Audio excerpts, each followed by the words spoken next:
Hey guys, this is Mr. Grun. This is 8.6, Radical Expressions and Rational Exponents. In this video, we're going to be converting between radical and rational exponent forms and doing some simplifying.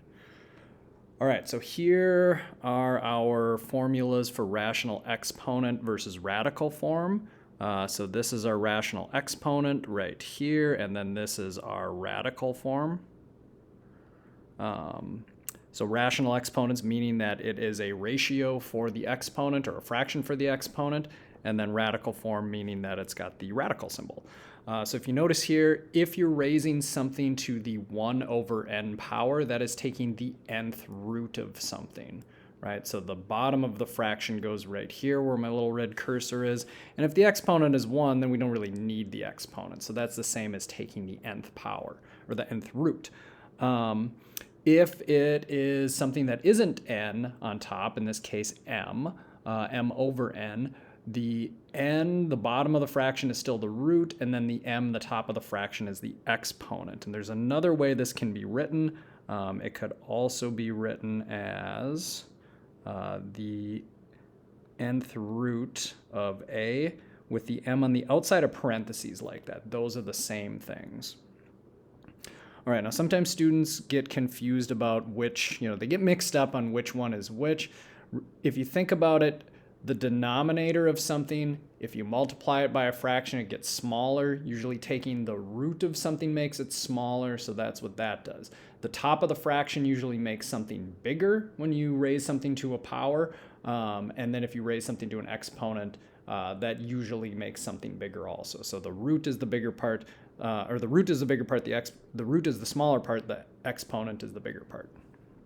Okay, so this one, the third root of 27, or 27 to the 1/3 power. This is we could write it like this in radical form, the third root of 27. And maybe we know what that is. That could reduce to 3 because the cubed root of 27 is 3.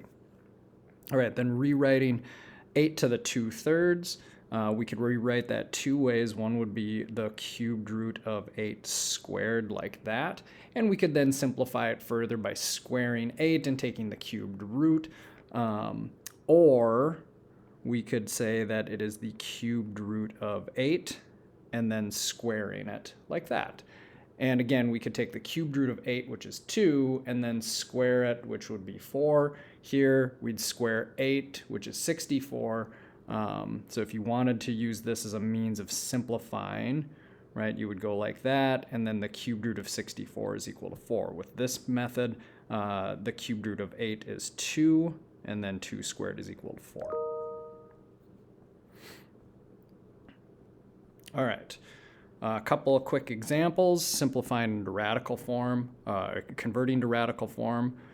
So 121 raised to the 1/2 power, that is the same as the second root of 121. And when it comes to roots, if this is a 2, you don't have to write it there. We could rewrite this as just the square root of 121. And so either of those. If there's no number here, it's implied that that number is a 2. And if we then figure out what is the square root of 121, it's 11.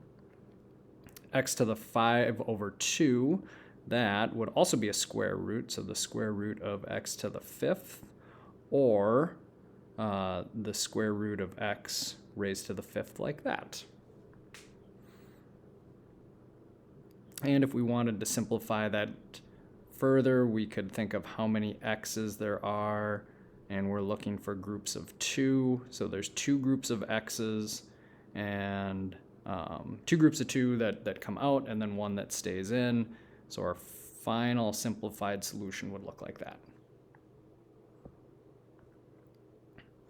All right, something like this, going the other direction, rewriting it using rational exponents. So this one, oops.